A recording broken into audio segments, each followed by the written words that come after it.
ભાદલા ગામમાં કાઠી દરબાર સૂરજબાનું રાજ્ય હતું. એ જ રાજ્યમાં ભાડની વાવમાં સાક્ષાત ગેલેમાં બિરાજમાન હતા. આ પૌરાણિક વાવના પથ્થરે પથ્થરમાં ભૂતળા દાદાનો વાસ હતો અને આજુબાજુના ગામના લોકો શ્રદ્ધાથી માતાજીની માનતા કરવા આવતા. ગેલેમાં ભક્તોના દુઃખ હરતા, પણ રાજા સૂરજબાને સંતાન નહોતું.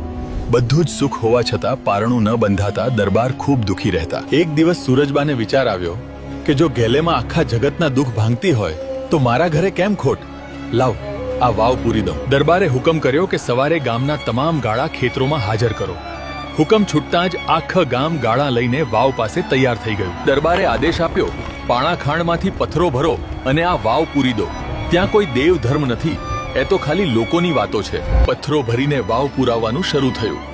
સૂરજબા જેવો પહેલો પથ્થર નાખવા ગયા ત્યાં જ વાવમાંથી સાક્ષાત ગેલેમાં પ્રગટ થયા. એલા, કોણ છે તું? હું ભાદલાનો ધણી છું અને આ વાવ પૂરી દેવા માટે આવ્યો છું. માએ પૂછ્યું, હે ભાદલાના ધણી, આ વાવ પૂરવાનું કારણ શું? રાજા કહે, 40 વર્ષ થયા પણ મારો વંશ વધ્યો નથી, તો તું શાની દેવી? જો તું સાચી દેવી હોય તો મારા ઘરે શેર માટીની ખોટ પૂરી કર, તો હું માનું. હે રાજા, હું તારા વાંજિયા મેણા ભાંગીશ, તને દીકરો તો આપું, પણ 1.25 મહિને તારે વાવના છેલ્લા પગથિયે મારો નવરંગો માંડવો રોપવો પડશે. રાજા આ વાત માનવા તૈયાર થયા. માતાજીએ વચન આપ્યું, બરાબર 11 માસે તારે ત્યાં દીકરો આવશે, જેના જમણા પગે કાળું લાછું હશે. એ જ મારી ઓળખ હશે. બરાબર સમયે રાણીએ દીકરાને જન્મ આપ્યો.